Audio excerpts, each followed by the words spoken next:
ஆண்டவராகிய இயேசு கிறிஸ்துவின் நாமத்தில் உங்கள் யாவருக்கும் என்னுடைய அன்பின் நல்வாழ்த்துக்கள். சென்ற முறை நாம் சந்தித்து கொண்ட போது கடைசி காலத்தில் சாத்தானுடைய கிரியைகள் 3 காரியங்களை குறிவைத்து செய்யப்படுகின்றன. பிரதானமாக ஒன்று இந்த உலகத்தை குறிவைத்து செய்யப்படுகிறது அப்படின்னு பார்த்தோம். 2வது காரியம் கர்த்தருடைய ஜனங்களை குறிவைத்து செய்யப்படுகிறது. 3வது காரியம் இஸ்ரவேலை குறிவைத்து செய்யப்படுகிறது. இந்த 3 காரியம்தான் சாத்தானுடைய செயல்பாடுகளில் வேதத்தில் கடைசி காலத்தில் சாத்தானுடைய கிரியைகள் நிறைய சொல்லப்பட்டிருக்கிறது. வெளிப்படுத்தின விசேஷத்தில் நீங்கள் பார்த்தீங்கன்னா அந்தி கிறிஸ்துக்கள், அந்தி கிறிஸ்துவின் ஆவி, அப்போ அவன் பயன்படுத்துகிற மனிதர்கள், இவங்க எல்லாமே இவர்கள் எல்லாராலும் செய்யப்படுகிற கிரியைகளை பற்றின நிறைய விவரங்கள் சொல்லப்பட்டிருக்கிறது. அது எல்லாத்தையும் நீங்கள் எடுத்து பார்த்தீங்கன்னா அந்த 3 கேட்டகரிக்குள்ளே உங்களால் அடைக்கிற முடியும். ஒன்று உலக ஆளுமையை குறிவைத்து செய்யப்படுகிறது. 2வது கர்த்தருடைய ஜனங்களை குறிவைத்து செய்யப்படுகிறது. 3வது இஸ்ரவேலை குறிவைத்து செய்யப்படுகிறது. இதில் ஏன் உலகத்தை குறிவைத்து செய்யப்படணும் அப்படிங்கிறதுக்கு நான் உங்களுக்கு விளக்கம் சொல்லிட்டேன். ஏன்னா உலக ஆளுமையை தான் பிடிக்க வேண்டும். உலகத்தில் ஒட்டுமொத்த உலகத்தில் இன்னைக்கு 3 விதமான அதிகாரங்கள் உலகத்தில் நிலவுகின்றன. ஒன்று மனிதர்களால் செய்யப்படுகிற ஆளுமைகள், 2வது தேவனுடைய மனிதர்களோடு அவருக்கு இருக்கிற தொடர்பு, கர்த்தருடைய பிள்ளைகளுக்கு நடுவில் அவர் கொடுக்கிற வார்த்தைகள், அவர் கொடுக்கிற கட்டளைகள், அவருடைய ஆளுமை நடைபெற்று கொண்டிருக்கிறது. இது எல்லாத்தையும் ஒட்டுமொத்தமாக ஒரே இடத்துல ஒரே குடையின் கீழே மனிதர்கள் கையில் இருக்கிறதையும் ஒட்டுமொத்தமாக எடுத்துக்கொண்டு ஒட்டுமொத்த உலகத்தினுடைய ஆளுமைகளையும் தன்னுடைய கட்டுப்பாட்டில் மாத்திரம் கொண்டு வருவதற்கு அவனுக்கு 7 வருஷம் அவகாசம் கொடுக்கப்படுகிறது. கர்த்தரே இதை அனுமதித்திருக்கிறார். அந்த 7 வருஷத்தை, அந்த 7 வருஷம் முழுக்க சாத்தானுடைய கட்டுப்பாட்டில் தான் பூமி இருக்கும்.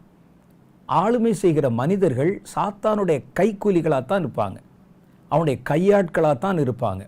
அவனை மீறி யாரும் எந்த ஆளுமையும் செய்ய முடியாது. இப்போ பாருங்கள், ஒரு பக்கம் மனிதருடைய ஆட்சி நடக்கிறது, ஒரு பக்கம் தேவனுடைய வார்த்தைகளுக்கு கீழ்ப்படுகிற ஜனங்கள், அவர்கள் நடுவில் கர்த்தருடைய ஆளுமை நடக்கிறது, சாத்தானுடைய கிரியைகள் நடக்கிறது. எல்லாத்தையும் ஒருநிலைப்படுத்துவதற்காக பூமியை மையப்படுத்தி ஒட்டுமொத்த உலக அரசாங்கத்தை மையப்படுத்தி சாத்தான் செய்கிற கிரியைகளை பற்றின செய்திகள் சொல்லப்படுகிறது. இது எல்லாம் ஏன் நான் உங்களுக்கு சொல்கிறேன்னா, இந்த கடைசி காலத்தை பற்றி வார்த்தைகளை, வசனங்களை நீங்கள் வாசிக்கும்போது 3 காலமாக இதை நீங்கள் பகுத்து பிரித்து வைத்து கொள்ளணும். சாத்தானுடைய கிரியை, அந்த சாத்தானுடைய கிரியை வரும்போது அதில் 3. ஒன்று உலகத்தை கருத்தில் வைத்து உலகத்தை மையப்படுத்தி அவன் செய்கிற கிரியைகள் என்னென்ன. 2வது கர்த்தருடைய ஜனங்களை மையப்படுத்தி அவன் செய்கிற கிரியைகள் என்னென்ன. 3வது இஸ்ரவேலை மையப்படுத்தி அவன் செய்கிற கிரியைகள் என்னென்ன. அப்போ நான் உங்களுக்கு தெளிவாக ஒரு காரியம் சொல்கிறேன் பாருங்கள்.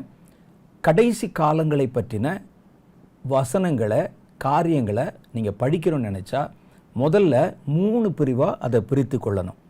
கடைசி காலங்களில் கர்த்தருடைய கிரியைகள், கடைசி காலத்தில் சாத்தானுடைய கிரியைகள், 3வது கடைசி காலத்தில் மனிதர்கள் செய்ய வேண்டிய கிரியைகள். மனிதர்கள் என்றால் கர்த்தருடைய பிள்ளைகள் செய்ய வேண்டிய கிரியைகள். இந்த 3 காலமாக பிரிச்சுட்டீங்க. அதில் கர்த்தர் செய்கிற காரியத்தை நான் உங்களுக்கு அடுத்து சொல்கிறேன். நடுவில் அந்த சாத்தான் செய்கிற காரியங்கள் அது வரும்போது அதை நம்ம எப்படி பிரிக்கணும்னா, அதில் 3 காரியம்தான் அவன் செய்கிறான். அவன் என்ன செய்கிறான் அப்படின்னு கேட்டால், ஒட்டுமொத்த உலகத்தை குறிவைத்த காரியங்களை செய்வான், அது 1. 2வது கர்த்தருடைய ஜனங்களை டார்கெட் பண்ணி அவங்களுக்கு எதிராக செய்யக்கூடிய காரியங்கள். 3வது காரியம் இஸ்ரவேலை குறிவைத்து அவன் செய்கிற காரியங்கள். ஒரு வசனத்தை படிக்கும்போது உடனே அந்த வசனத்தை தூக்கி இது இந்த கேட்டகரியில் வருதுன்னு போட்டு எழுதிருங்க. அதை மொத்தமாக நீங்கள் படித்து பாருங்கள், ஒரு சம்மரி உங்களுக்கு கிடைக்கும். சாத்தான் உலக அரசாங்கத்திற்காக என்னென்னலாம் செய்கிறான், சாத்தான் தேவனுடைய பிள்ளைகளுக்கு விரோதமாக என்னென்னலாம் செய்கிறான். ஏன்னா அந்த வசனங்கள் அப்படி குலுக்கப்பட்டு கலக்கப்பட்டு ஒவ்வொன்றும் ஒவ்வொரு இடத்துல இருக்குது. அதை நீங்கள் ஒன்றா சேர்த்து பிரிச்சிட்டிங்கன்னா, இந்த 3 தலைப்பின் கீழே பிரித்து படித்தால் தெளிவாக நீங்கள் காரியங்களை புரிந்து கொள்ள முடியும். இஸ்ரவேலை குறிவைத்து சாத்தான் செய்கிற கிரியைகள் என்னென்ன இந்த கடைசி காலத்தில், அந்தந்த வார்த்தைகளை நீங்கள் படிக்கும்போது எருசலேமை குறிவைத்து என்ன செய்கிறான், இஸ்ரவேல் ஜனங்களை குறிவைத்து என்ன செய்கிறான், இதெல்லாம் நீங்கள் படிக்கும்போது அதை அந்த கேட்டகரியில் அந்த அட்டவணையில் நீங்கள் கொண்டு வந்து சேர்த்து வைத்து கொள்ளணும். இதெல்லாம் ஒட்டு மொத்தமாக சேர்த்து வச்சுட்டு நீங்கள் ஒவ்வொரு சாப்டராக படித்து பார்த்தீங்கன்னா ஒரு முழு சம்மரி உங்களுக்கு கிடைக்கும். உலகத்தை குறித்த சாத்தானுடைய கிரியைகள் என்ன. அதில் நான் இப்போ உங்களுக்கு சொல்ல வர்றது, உலகத்தை குறித்து குறிவைத்து சாத்தான் கிரியை செய்வதற்கு காரணம் என்ன. நான் உங்களுக்கு சொல்லிட்டேன், உலக அரசாங்கம் அவனுடைய கட்டுப்பாட்டுக்குள்ளே 7 வருஷம் வரப்போகிறது.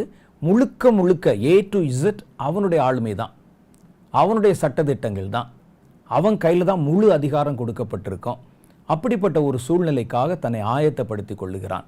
அதிலே நான் போன முறை நம்ம சந்தித்து கொண்ட போது இன்னொரு காரியம் சொன்னேன், ஒரு 7 வருஷ ஆட்சிக்காகவா இவ்வளவு பாடுபடுவான் என்று. சாத்தானுடைய மனநிலை என்னன்னா, ஒரு சின்ன இடம் கிடைத்து விட்டால் அதில் எப்படி நிரந்தரமாக்கி கொள்ளணும் அதை அப்படின்னு அவன் பல திட்டங்களை வச்சிருக்கிறான். நமக்கு இடம் மாத்திரம் கொடுக்கட்டும், 7 வருஷம் தானே சொல்கிறாங்க, இடம் கொடுக்கட்டும். இடம் கொடுத்து விட்டால் என்னுடைய ஆளுமையை நான் நிரந்தரமாக்கி கொள்ள முடியும் என்பது அவனுடைய நம்பிக்கை.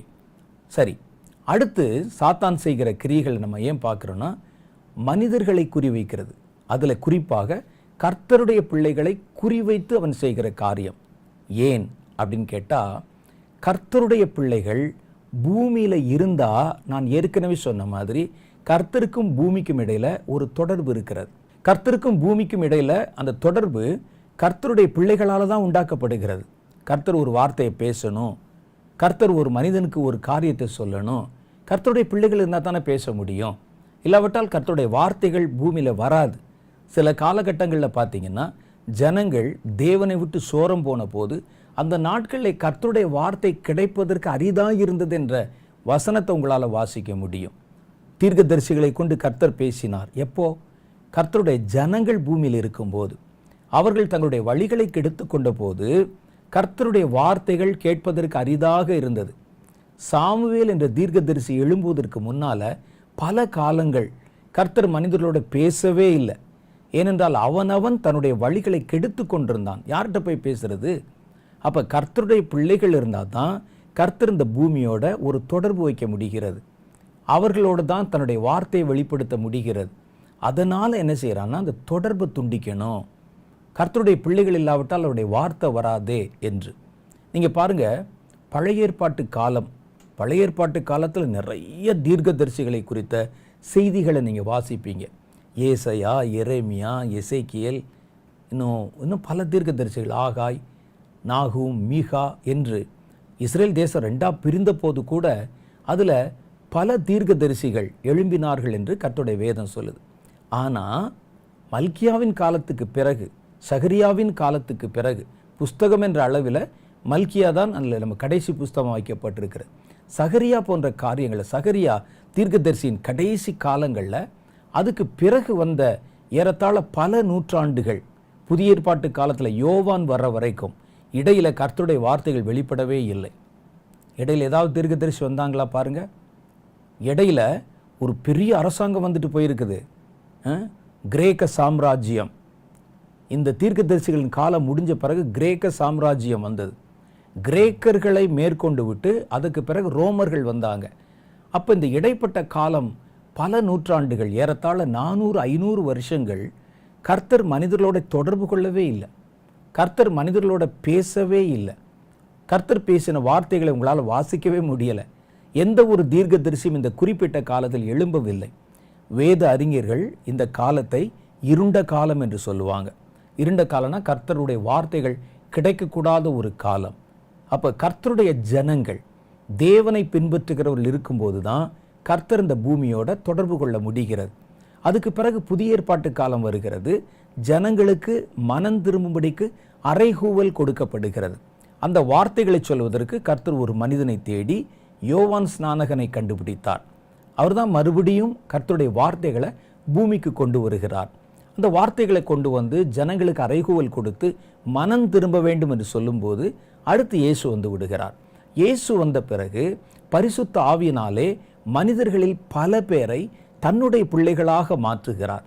அவர் நமக்கு அடிமைத்தனத்தின் ஆவியை தராமல் அப்பா பிதாவே என்று அழைக்கக்கூடிய புத்திர சுவீகாரத்தின் ஆவியை கொடுத்து நம்ம எல்லாரையும் ஒருநிலைப்படுத்துகிறார். சபை என்கிற ஒரு அமைப்பு வருகிறது. கர்த்தருடைய ஜனங்கள் பரம்புகிறார்கள். அப்போ கர்த்தருடைய ஜனங்கள் பெருகும்போது கர்த்தர் பூமியோட தொடர்பு வைக்க முடிகிறது. அவர் அப்போஸ்தலர்கள் வழியாக பேசுகிறார், தீர்க்கதரிசிகள் வழியாக பேசுகிறார், மேய்ப்பர்கள் வழியாக பேசுகிறார். கர்த்தருடைய பிள்ளைகள் இருக்கிற வரைக்கும் கர்த்தர் இந்த பூமியில் தன்னுடைய வார்த்தைகளை கொடுக்க முடிகிறது, தொடர்பு வைக்க முடிகிறது. இந்த தேவனுடைய பிள்ளைகள் இல்லைன்னா கர்த்தர் பேச முடியலை. கர்த்தர் பூமியில் யார்கிட்ட போய் தொடர்பு வைக்கிறது? இப்போ இந்த பூமி முழுவதுமே அந்தி கிறிஸ்துவனுடைய ஆட்கள் நிறைஞ்சிருந்துட்டா யார்கிட்ட பேசுறது? அப்போ அந்த தொடர்பு அற்று போய்விடும். அப்போ என்ன செய்யறான்? முழு தொடர்பு பூமியில் கர்த்தருடைய பிள்ளைகள் இருந்து தானே கர்த்தர் பூமியில் தொடர்பு வைக்க முடியுது, அவங்ககிட்ட தானே பேச முடியுது. அப்போ இவர்களை கர்த்தரோடு கூட இருக்கிற தொடர்பை எப்படியாவது அறுத்து விட வேண்டும். அவன் கிறிஸ்தவன் பேர் இருந்தா கூட கர்த்தரோடு தொடர்பு கொள்ள முடியாதவனாக இருக்கணும். அவனை மறைவான பாவத்திலேயோ அவனுடைய மனதை டைவர்ட் பண்ணி பேரளவில் கிறிஸ்டியனாக இருப்பான். ஆனால் கர்த்தருக்கும் அவனுக்கும் சம்பந்தம் இருக்காது. அந்த தொடர்பை துண்டித்து விட வேண்டும். இது சாத்தானுடைய நோக்கத்தில் ஒன்று. ரெண்டாவது காரியம் பார்த்தீங்கன்னா, கர்த்தருடைய ஜனங்கள் பூமியில் இருந்தால் தான், கர்த்தரை ஏற்றுக்கொள்ளுகிறவர்கள் பூமியில் இருந்தால் தான் கர்த்தர் ராஜாவாக இந்த பூமிக்கு வர முடியும். நான் ஏற்கனவே சொல்லியிருக்கிறேன் உங்களுக்கு, கர்த்தர் பூமியிலே தன் சிங்காசனத்தை, இயேசு பூமியிலே சிங்காசனத்தை நிறுவனம் அப்படின்னு சொன்னால் அவருக்கு ஆளுமை செய்வதற்கு ஜனங்கள் வேண்டும். ஜனங்கள் இல்லாதவரை எப்படி நம்ம ராஜான்னு சொல்ல முடியும்? ராஜாவுடைய அடையாளம் என்பது வெறும் சிங்காசனம் அல்ல, வெறும் கிரீடம் அல்ல. அவர் ஆளுமை செய்வதற்கான ஜனங்கள் வேணும்ல. ஜனங்கள் இல்லாவிட்டா எப்படி சிங்காசனத்தை நம்ம ஸ்தாபிக்க முடியும்? எப்படி நம்முடைய ஆளுமையை பூமியில் கொண்டு வர முடியும்? எனக்கு ஆளுமை செய்வதற்கு ஜனங்கள் வேண்டாமா? அப்போ இயேசு மறுபடியும் வரும்போது, அவர் இரண்டாவது முறையாக வரும்போது பூமியில் ஒரு பெரிய கூட்டம் இருப்பாங்க. அவர்கள் கர்த்தரை நம்பி கர்த்தரை தன் சொந்த ராஜாவாக ஏற்றுக்கொண்டவர்கள். அப்படிப்பட்ட ஒரு கூட்டம் இருந்தால் தான் இயேசு பூமியில் வந்து ஆளுமை செய்ய முடியும். அதைத்தான் நம்ம சொல்கிறோம், முதல் முறை இயேசு பூமிக்கு வந்தபோது நாம் அவருக்கு சிலுவையை கொடுத்தோம். ஏன்னா பாவிகளாக இருந்ததுனால நமக்கு சிலுவையை தான் கொடுக்க முடிந்தது. ஆனால் நீங்கள் கர்த்தரை ஏற்றுக்கொள்வதன் மூலம் ஒரு பெரும் திரள் கூட்டத்தை கர்த்தரை ராஜாவாக ஏற்றுக்கொள்ள வைப்பதன் மூலம் பூமியில் நீங்கள் அவருக்கு சிங்காசனத்தை கொடுக்க முடியும். சில பேர் தப்பான்னு கேட்பாங்க, இயேசு கிறிஸ்துக்கு சிங்காசனத்தை கொடுப்பது பிதா தானே, நீங்களும் நானும் எப்படிங்க கொடுக்க முடியும் அப்படின்னு நீங்கள் கேள்வி கேட்பீங்க. நான் ஒரு சின்ன உதாரணம் சொல்கிறேன் பாருங்க. ஒரு ஆளுமைக்கு தேர்ந்தெடுக்கப்படுகிற ஒரு பிரதம மந்திரி அல்லது ஒரு எம்பி, இந்த எம்பியை பதவி பிரமாணம் செய்து வைக்க ஒரு ஆளுநரோ அல்லது ஒரு பிரசிடெண்ட்டோ முன்னால் வர்றாங்க. அவர் தான் அவருக்கு அந்த அதிகார பொறுப்பை கையில் கொடுத்து அவர் அந்த சீட்டில் உட்கார வைக்கிறார். இப்போ நான் ஒரு கேள்வி கேட்குறேன், அவருக்கு அந்த சீட்டை கொடுத்தது கவர்னரா அல்லது பிரசிடெண்ட்டா அல்லது மனிதர்களா? நாம யோசிச்சு பாருங்க. நாம நம்மை ஆளுமை செய்யும் பொறுப்பை அவருக்கு கொடுத்தோம். ஆனால் அவரை பதவி பிரமாணம் செய்து வைப்பது தான் பிரசிடெண்ட்டுடைய வேலை. அப்போ பிதா இயேசு ஆளுமை செய்வதற்கு மனிதர்கள் இருந்தால் தானே அவருக்கு சிங்காசனத்தை கொடுக்க முடியும், அவரை பதவி பிரமாணம் செய்து வைக்க முடியும். மனிதர்களே இல்லை, நீங்களும் நானும் ஏற்றுக்கொள்ளலை. பூமியிலே கர்த்தரை நம்புகிற குடிமக்கள் இல்லை. யாரை ஆளுவதற்கு அவரை ராஜாவை ஏற்படுத்த முடியும்? யோசிச்சு பாருங்க. அப்போ அதனால தான் சொல்கிறேன், நாம கர்த்தருக்கு சிங்காசனத்தை கொடுப்பது என்கிற வார்த்தையினுடைய பொருள் என்னன்னு கேட்டால், நான் கர்த்தரை ராஜாவாக ஏற்றுக்கொள்ளணும். என்னுடைய வாழ்க்கையில் அவருடைய அதிகாரங்களுக்கு தான் நான் கீழ்ப்படிவேன்னு அது மாதிரி ஏற்றுக்கொள்ளுகிற ஒரு பெரிய ஜன கூட்டத்தை நான் ஆயத்தப்படுத்தி வைக்கணும். அப்படி வச்சா தான் இயேசுவின் சிங்காசனம், அவருடைய ராஜ்யம் இந்த பூமியிலே ஸ்தாபிக்கப்பட முடியும். ஏனென்றால் ஒரு மன்னன் என்பவன் நிறைய பண வசதி கொண்டவன் மாத்திரமல்ல, கட்டிடங்கள் எல்லாம் பெருசாக இருக்கிறது மாத்திரம் இல்லை, அந்த மனிதனுக்கு நல்ல சக்தி இருக்கிறது, ஆற்றல் இருக்கிறது என்பது பெருசு இல்லை. அவன் ஆளுவதற்கு குடிமக்கள் வேணும், ஜனங்கள் வேணும் இல்லை. அப்போ நீங்கள் சொல்லுவீங்க, இதுக்கு முன்னால் எத்தனையோ ஜனங்கள் கர்த்தருக்குன்னு வாழ்ந்து மரித்து அவங்களாம் பரலோகத்துக்கு போயிருக்கிறாங்க, அல்லது அவர்களெல்லாம் மறுபடியும் உயிர் தெழுந்து வருவாங்க, இயேசு அவர்களை ஆளுவார் என்று. இல்லை இல்லை, இயேசு ஆளுமை செய்கிற மனிதர்கள் என்பது பூமியில் தான் இருப்பாங்க. அந்த நேரத்தில் அவர்களைத்தான் அவர் ஆளுமை செய்ய முடியும். இந்த முதல்ல மரித்து அவரோடு கூட உயிர்த்து மறுபடியும் திரும்ப வர்றாங்க பாருங்க, அவர்களெல்லாம் பூமியில் ஆட்சி செய்வாங்க. அதான் வேதம் சொல்லுது. கர்த்தர் நம்மை ராஜாக்களும் ஆசாரியர்களும் ஆக்கினார், நாம் அவரோட கூட ஆளுமை செய்வோம் என்று எழுதியிருக்கு. அப்போ நீங்கள் நான் நம்மெல்லாம் ஒருவேளை கர்த்தருடைய வருகையில் திரும்பி வருகிற கூட்டத்தில் இருந்தால் இயேசு ஆளுமை செய்வார். உயிர்த்து இயேசுவோடு கூட திரும்ப பூமிக்கு வர்றவங்க நாமும் அவருடைய ஆட்சிக்கு ஆளுமைக்கு ஒத்தாசையாக இருந்து நாமும் ஆளுமை செய்வோம். யார் ஆளுமை செய்கிறது? அந்த ஒரு கேள்வி வருதுல்ல. ஆள் வேணும்ல. எம்எல்ஏக்கள் 10 பேர் இருக்கிறாங்க, எம்பிக்கள் ஒரு 1000 பேர் இருக்கிறாங்க, அப்புறம் வார்டு கவுன்சிலர்கள் அது ஒரு 10,000 பேர் இருக்கிறாங்க, எல்லாருக்கும் ராஜா இருக்கிறார். யாரை ஆளணும்? அதைத்தான் நம்ம சொல்கிறோம். கர்த்தருக்கு நீங்கள் சிங்காசனத்தை கொடுப்பது என்றால் ஜனங்களை கர்த்தர் ஆளுமை செய்வதற்கான குடிகளை நீங்கள் ஆயத்தப்படுத்தணும். கர்த்தரை அவர்களை ஏற்றுக்கொள்ள வைக்கணும். கர்த்தர் தான் எங்களுக்கு எல்லாம் என்று சொல்லுகிற ஒரு கூட்டம் ஜனங்கள் பூமியில் இருக்கணும். அவர்களை ஆளுமை செய்ய வைக்கணும். இதுதான் அதனுடைய பொருள். அப்போ சாத்தான் என்ன செய்கிறான்னு சொன்னால், இந்த குடிமக்கள், கர்த்தரை ஏற்றுக்கொள்ளுகிற குடிமக்கள் இருந்தால் தானே அவர் சிங்காசனத்தை பூமியில் ஸ்தாபிக்க முடியும். இந்த 7 வருஷம் நம்ம கையில் பூமி கொடுக்கப்படுது பாருங்க. அதில் கர்த்தரை ஏற்றுக்கொண்ட ஒரு மனிதனை கூட விட்டு வைக்கக்கூடாதபடி சல்லடையில் சலிச்சு ஒவ்வொருவரையும் மானிட்டர் பண்ணி, ஒவ்வொருவருடைய பர்சனலாக ஒருத்தரை மானிட்டர் பண்ணி, ஒரு சின்ன நூல் அளவு கூட கர்த்தரை ஏற்றுக்கொள்ளுகிற சந்ததியை பூமியில் விட்டு வைக்கக்கூடாது என்பது அவனுடைய நோக்கம். இதுக்காக அவன் என்ன செய்கிறான் அப்படின்னு கேட்டால், கர்த்தருடைய பிள்ளைகளை குறிவைக்கிறான். ஏன்னா கர்த்தருடைய பிள்ளைகள் கர்த்தரை ராஜாவாக ஏற்றுக்கொண்டவர்கள் பூமியில் இருந்தால் தான் கர்த்தர் பூமியில் தன் சிங்காசனத்தை ஸ்தாபிக்க முடியும். ஆள்வதற்கு ஜனங்கள் வேண்டும். ஒரு மன்னனுக்கு ஆள்வதற்கு மனிதர்கள் வேண்டும். அது இல்லாட்டா யாரை போய் ஆள்வது? அப்போ இவனுடைய நோக்கம் என்னன்னு கேட்டால், அவர் ஆளுவதற்கான தலைமுறை சந்ததி இந்த கர்த்தருடைய பிள்ளைகள் தானே. அப்போ அவங்கள என்னென்ன விதங்களில் நெருக்கடி கொடுத்து கர்த்தரை விட்டு பிரிக்க முடியுமோ, விசுவாசத்தை தளர வைக்க முடியுமோ, ஒரு ஆளை கூட நம்ம மிச்சம் வைக்கக்கூடாது என்பதுனால என்ன செய்வான்னா, தேடி தேடி கண்ணில் விளக்கெண்ணெய் ஊற்றிட்டு பார்ப்பான். அதுக்கு தான் நிறைய எக்யூப்மெண்ட்ஸு, நிறைய கருவிகள். இப்போ நிறைய மானிட்டர் பண்ணுறாங்கன்னு சொல்கிறோம் பாருங்கள். உங்களுடைய செல்ஃபோன் கூட உங்களை உளவு பார்க்கிறது. அதில் அவன் பிரதானமாக யாரை பார்ப்பதற்கு இதெல்லாம் கண்டுபிடிச்சிருக்கிறான்னு சொன்னால், கர்த்தருடைய பிள்ளைகள் தான். மற்றவர்கள் என்னத்திற்கு? அவங்க தான் அவங்க கூட தானே இருக்கிறாங்க. அவனுடைய முதல் நோக்கம் கர்த்தருடைய ஜனங்கள். ஏன்னா இந்த கூட்டம் வளர்ந்துச்சுன்னா, இந்த கூட்டம் பெருகிருச்சுன்னா, இதோ ஜனங்கள் எனக்கு இருக்கிறாங்கன்னு கர்த்தருடைய சிங்காசனம் பூமியிலே ஸ்தாபிக்கப்பட்டு விடும். அதனால் ஒரு ஆளை கூட விட்டு வைக்கக்கூடாது. என்ன செய்யணும்? ஒன்று, அவர்களுடைய விசுவாசத்தை கைவிடும்படி அவர்களை வற்புறுத்தணும். இயேசு இல்லைன்னு சொல்லி மறுதளிச்சிரு, வேண்டான்னு சொல்லி மறுதளிச்சிரு. இயேசுவை நம்பாத, அவருக்கு உனக்கு சாப்பாடு கொடுக்க முடியாது. இயேசுவை நீ நம்பினா நான் என்னுடைய ஆளுமையிலிருந்து உனக்கு ஒரு சின்ன பிட்டு ரொட்டி துண்டு கூட கொடுக்க மாட்டேன். அதுதாங்க அந்த முத்திரை தரித்தவர்கள் தவிர ஒருவரும் விற்கவும் கொள்ளவும் கூடாதபடி செய்தது. பார்த்தீங்களா? வாழ்வாதாரத்தில் ஏன் கை வைக்கணும்? மற்றவர்கள் தான் அதை சாதாரணமாக வாங்கிக்கிடுவாங்களே. எல்லாருக்கும் எல்லாரையும் நாங்கள் ஒருநிலைப்படுத்துகிறோம், எல்லாருக்கும் நம்பர் சிஸ்டம் கொண்டு வர்றோம், பூமியில் இருக்கிற காரியங்கள் எல்லாவற்றையும் ஒழுங்குபடுத்துகிறோம். மனிதர்கள் பல திறமாய் பிரிந்திருக்கிறாங்க. இதெல்லாம் நல்ல ஒரு ஆளுமையை கொண்டு வருவதற்கான வாய்ப்பு தான் சொன்னால் எல்லாரும் 2 கையில் கூட போடுங்க ஏன் தானே சொல்லுவாங்க. அப்போ இது யாரை டார்கெட் பண்ணுது பாருங்க?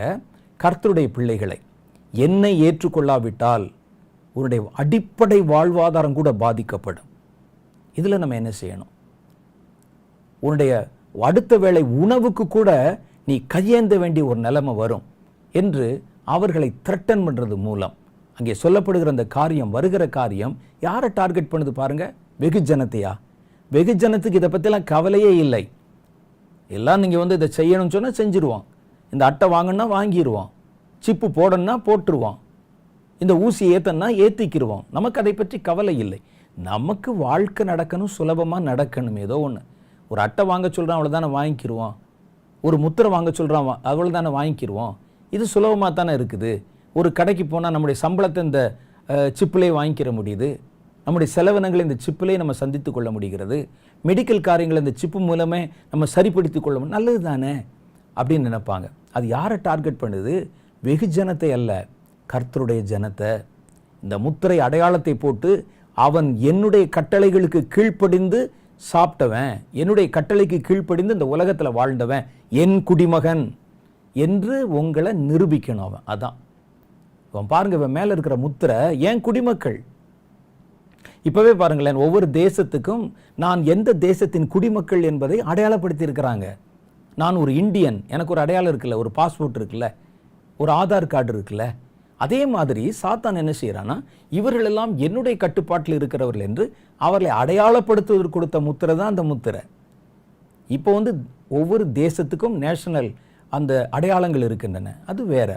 ஆனால் சாத்தான் மொத்தமாக வரும்போது, ஹோல் வேர்ல்டு கவர்மெண்ட் வரும்போது, இவர்களெல்லாம் என்னுடைய ஆளுமை, என்னை நம்பி பிழைக்கிறவர்கள், நான் தான் உங்களுக்கு சோறு போடுறேன், நான் தான் சம்பளம் கொடுக்குறேன், என் குடிமக்கள் என்பதை நிரூபிப்பதற்காக முத்திரை போடுறான்.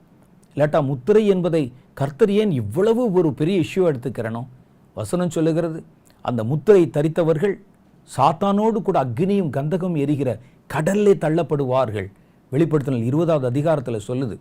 ஏன் முத்திரை போட்டவனை ஒருவேளை சோத்துக்காக தானே முத்திரை போட்டான்? ஒரு நேரம் ஏதோ ஒரு பொருள் வாங்குவதற்கு தானே முத்திரை போட்டாங்க. அவங்கள ஏன் கர்த்தர் இப்படி தண்டிக்கணும்னு கேட்டால், அவர்கள் அந்த அடையாளத்தின் மூலம் சாத்தான் தருகிற ஆளுமையில் அவனுக்கு கீழ்பட்டு இருக்கிறனால அவன் இவர்கள் என் குடிமக்கள் என்று அடையாளம் போட்டுறான். எங்க ஆளு?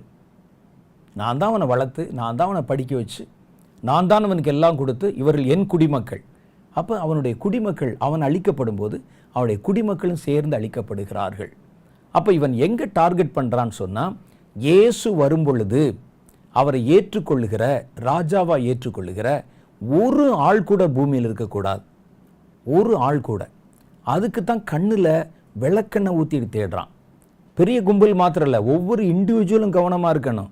ஏன்னா சாத்தானுக்கு ஒரு விஷயம் தெரியும், இயேசு கிறிஸ்து மறுபடியும் இந்த பூமியை ரீஃபார்ம் பண்ணும்போது, ஒட்டுமொத்த டோட்டல் பூமியை அழிச்சிட்டு ரீஃபார்ம் பண்ணும்போது வெறும் 8 பேரை வச்சு இவ்வளோ பெரிய பூமியை உண்டாக்கிட்டார்.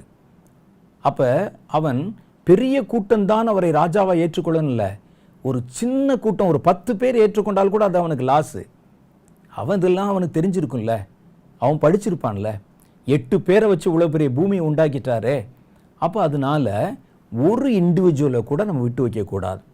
ஒவ்வொருவரையும் மானிட்டர் பண்ணணும். அவன் அந்த சலித்து மானிட்டர் பண்ண ஒரு காரணம் என்னன்னு கேட்டால், வெகு ஜனங்களை மானிட்டர் பண்ணுவதற்கு அல்ல, உங்களை என்னைய கர்த்தருடைய பிள்ளைகளை கண்ணும் கருத்துமாக கண்காணிப்பதற்கும் அவர்களை கர்த்தரை விட்டு பிரிப்பதற்கும். மற்றவர்களை மானிட்டர் பண்ணுவது இருக்குன்னா, அவர்களெல்லாம் தன்னுடைய கட்டுப்பாட்டில் ஒருத்தம் கூட செதறி போகாமல் எல்லாரும் தன்னையே நம்பி வாழ்ந்தால் தான் தன் குடிமக்கள் என்று அவர்களை நிரூபிக்க முடியும். அதுக்கு தான் காரியங்களை செய்கிறான். நான் சொல்வது விளங்கும் என்று உங்களுக்கு நினைக்கிறேன். நீங்கள் நல்லா அதை விளங்கிக்கிறணும். ஒருவேளை புரியலைன்னா கூட மறுபடியும் இந்த நிகழ்ச்சியை போட்டு கேளுங்க, யூடியூப்பில் தான் இருக்குதே. அப்போ இதில் நம்ம பார்க்கும்போது நம்ம ஒரு காரியத்தை தெரிந்து கொள்கிறோம். ஒவ்வொரு கிறிஸ்தவனும், நான் சொல்வது கிறிஸ்தவன் என்பது பெயரளவில் இருக்கிற கிறிஸ்தவர்கள் அல்ல, அதை குறித்து சாத்தானும் கவலைப்பட போகிறது இல்லை. உண்மையான தேவனுக்குன்னு உயிரை கூட கொடுக்குற அளவுக்கு எதிர்த்து நிற்கிற ஒரு கூட்டம் இருக்கிறாங்க பாருங்க, அவங்களத்தான் சாத்தான் டார்கெட் பண்ணுறான். ஏன்னா ஒரு 100 பேர் அப்படி ஆட்கள் இருந்துட்டா கூட இயேசு தன்னுடைய சிங்காசனத்தை பூமியில் ஸ்தாபித்து விட முடியும். அவருக்குன்னு குடிமக்கள் இருக்கிறாங்க. ஆனால் ஒரு ஆளும் இல்லை. அப்போ இயேசு சிங்காசனத்தை எங்கே ஸ்தாபிப்பார்? யாரை ஆளுமை செய்வார்? உயிர் தெழுந்து மறுபடியும் திரும்பி வந்தவங்களையா? இல்லை, வேதம் சொல்லுது அவர்களெல்லாம் அவரோடே கூட ஆளுமை செய்வார்கள் என்றல்லவா சொல்லுகிறது. அப்போ நம்மெல்லாம் சேர்ந்து யாரை ஆளுமை செய்வது? அப்போ இந்த பூமியில் ஒரு கூட்டம் குடிமக்களை விடணும். அப்போ கர்த்தர் என்ன செய்கிறார்னா, இந்த உபத்திரவ காலங்களிலும் கொடிய காலங்களிலும் கூட தம்முடைய ஜாதியார், இந்த கொடிய காலங்களில் கூட தம்மை பின்பற்றுகிற ஒரு கூட்டம் தம்முடைய ஜனங்கள் இந்த பூமியில் பத்திரப்படுத்தி வைப்பதற்கான காரியங்களை அவர் செய்கிறார். அவர் என்னென்ன செய்வார் அதை நம்ம அப்புறம் பார்ப்போம். இப்போ சாத்தானுக்கு என்னென்னா, ஒரு ஆளை கூட விடக்கூடாது. இந்த உபத்திரவ காலத்தில் கர்த்தரை நேசிக்கிற பின்பற்றுகிற மனிதர்கள் இருந்தால் அந்த உபத்திரவ காலத்தில் அவரோட ஒரு தொடர்பை ஏற்படுத்திடுவாங்க. ஏன்னா மனிதர்கள் இருந்தால் கர்த்தர் அவங்ககிட்ட பேசணும் இல்லை, தொடர்பு, அதை கட் பண்ணணும். ரெண்டாவது, இந்த மனிதர்கள் உள்ளே இருந்தாங்கன்னா, இயேசு வரும் பொழுது நாங்கள் இயேசுவை ஏற்றுக்கொள்கிறோம் ராஜாவான்னு சொல்லிட்டான்னா அவருடைய சிங்காசனம் வைக்கப்பட்டுரும். அதனால் கண்ணும் கருத்துமா இவர்களை கருத்தாக கவனிக்கிறான். அப்போ பாருங்களேன், அவருடைய நோக்கம் என்ன? எனக்கு 7 வருஷம் டைம் கொடுக்குறாங்க. இந்த 7 வருஷத்துக்குள்ள நான் ஒரு கிறிஸ்தவன் கூட இல்லாதபடிக்கு எல்லாரும் அற்றுப்போக பண்ணிட்டா இயேசுனுடைய வருகை எப்படி நடக்கும்? அப்போ சாத்தான் அதை யோசிக்கிறான். அப்போ அவனுடைய பார்வையில் ஒவ்வொரு கிறிஸ்தவனும், ஒவ்வொரு உண்மையான கிறிஸ்தவனும் ஒரு ஆளை கூட விடக்கூடாது அவன். அதனால தான், ஏன்னா அவனுக்கு அது வாழ்க்கை பிரச்சனை. அப்படி இல்லை, ஒரு கூட்டம் இருக்கு, அவன் பாட்டுக்கு ரொம்ப அலட்சியமாக இருந்து விட்டான் என்றால் 7 வருஷம் முடிவில் அவனுடைய ஆட்சி பிடுங்கப்பட்டு போய்விடும். இயேசுனுடைய ஆளுமை பூமியிலே வந்துவிடும். ஒரு கூட்டம் ஜனங்கள் இருப்பாங்க. அப்போ அவனுக்கு ஒரு காரியம் நல்லா தெரியுது, இயேசு ராஜாவாய் வரணும் 2வது முறை. அப்படி ராஜாவா வரும்போது, முதல் முறை வரும்போது அவர் பல மாதிரி வந்தார். இயேசு ஒரு சுவிசேஷகனாய் வந்தார், இயேசு ஒரு அப்போஸ்தலனாய் வந்தார், ஒரு போதகராய் வந்தார், 5 ஊழியத்தையும் செய்து காண்பித்தார், ஒரு மனிதனாக வந்தார். ஆனால் 2வது முறை ஆளுமை செய்கிறவராக வரணுமே. அப்போ ஆளுமை செய்கிறவருக்கு முதல் லட்சணம் மனிதர்கள் வேண்டுமே. அப்போ இந்த மனிதர்களை ஒருத்தங்கூட இல்லாமல் அழித்து விட்டால் எப்படி அவர் வர முடியும்? அப்போ அவர் பார்ப்பார், ஐயோ நமக்கு இப்போ போகலான்னு பார்த்தா 7 வருஷம் முடிவில் ஒரு ஆள் கூட பூமியில் இல்லையே. அப்போ நம்ம என்ன செய்யலாம்? இவன் என்னென்னமோ டெக்னாலஜிலாம் வச்சு ஒவ்வொருத்தரையும் மானிட்டர் பண்ணி ஒவ்வொரு காரியங்களையும் கண்காணித்து அவருடைய விசுவாசத்தை உருக்குலைத்து, நான் வரும்பொழுது என்னை எதிர்கொண்டு வருவதற்கு அங்கே நான் ஆளுமை செய்வதற்கு ஜனங்களே இல்லையே, சரி இன்னொரு 7 வருஷம் தள்ளி போடுவோம் அப்படின்னு அவர் நினைப்பார். இவன் மனப்பால் குடித்து கொண்டிருக்கிறான். நான் சொல்வது புரியுதா? அதனால தான் ஒவ்வொருவரையும் அவ்வளவு நுணுக்கமாக கண்காணிக்கிறான். அதனால் பிரியமானவர்களை, நீங்கள் ஒரு விஷயத்தில் கவனமாக இருக்கணும்.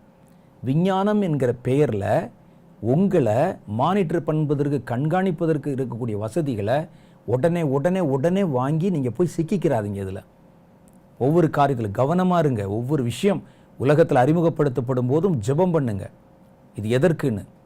அவன் வெளியே சொல்லும்போது உங்களுக்கு நல்லது மாதிரி தெரியும். ஃபோன் நம்பர் தானே கேட்குறாங்க, எனக்கு கண்காணிக்கிற மாதிரி இந்த மாதிரி ஒரு கேமரா வச்ச ஒரு ஃபோன் இருந்தால் நல்லது தானே, நான் போகிற இடத்தெல்லாம் எனக்கு சொல்லுதே. எது ஒன்று வாங்கும் போதும், எது ஒரு காரியம் வரும்போது கவனமாக இருங்க. ஏன்னா இப்போவே அதற்குண்டான ஆயத்தங்களை செய்து, இந்த உபகரணங்கள் இல்லாவிட்டால் வாழ முடியாதுங்கிற மாதிரி ஒரு சூழ்நிலையை இப்போ கொண்டு வந்திருக்கிறான். டைரக்டாக சாத்தான் இன்னும் ஆளுமைக்கு வரலை. ஆனால் வர்றதுக்கு முன்னாலேயே ஆளுமைக்கு, ஏன்னா அவனுக்கு ரொம்ப நாள் இல்லை பாருங்களேன், 7 வருஷம் தானே இருக்குது. 7 வருஷம் வந்த பிறகு அப்புறம் விஞ்ஞானிகளை வச்சு கருவிகளை கண்டுபிடிச்சு அப்புறம் மானிட்டர் பண்ணி அதுக்குள்ளே 7 வருஷ காலம் முடிஞ்சிருமே.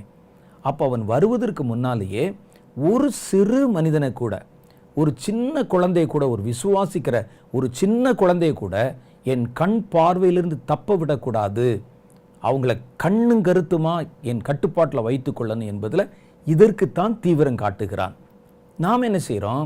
இதெல்லாம் நமக்கு தெரியாமல் உடனே உடனே உள்ளே போய் நம்ம விழுந்து கொள்ளுகிறோம். என்ன ஒரு பொருள் வாங்கும்போதும் இது என் வாழ்க்கைக்கு தேவைதானா, இதில் ஏதாவது கண்ணி இருக்குதான்னு யோசிக்கணும். யோசித்து பார்த்து அந்த காரியத்துக்குள்ளே போகணும். நமக்கு சும்மா பார்க்கும் பொழுது நல்லது மாதிரி தெரியும். அதுக்குள்ளே போயிட்டு இப்போ பாருங்களேன், ஒரு மனிதனையும் இந்தந்த மாதிரியான வசதி வாய்ப்பு நிறைந்த கருவிகள் இல்லாவிட்டால் வாழவே முடியாதுங்கிற மாதிரி ஒரு சூழ்நிலையை கொண்டாந்துட்டாங்க. நான் குழந்தை பருவத்தில் இருந்தபோது, வாலிபனாக இருந்தபோது கூட ஃபோன் உபயோகம் என்பது இல்லவே இல்லை. நான் ஊழியத்துக்கு பல வருஷத்துக்கு பிறகு தான் முதல்ல ஒரு கருப்பு வெள்ளையில் ஒரு ஃபோன் எனக்கு கிடைத்தது. கருப்பு வெள்ளையில் ஒரு ஸ்க்ரீன் வச்ச ஒரு ஃபோனு. அது பார்த்தீங்கன்னா அதில் எதையும் கண்காணிக்க முடியாது, அந்த அளவுக்கு ஒரு ஃபோன் அப்போ தான் கிடைச்சது.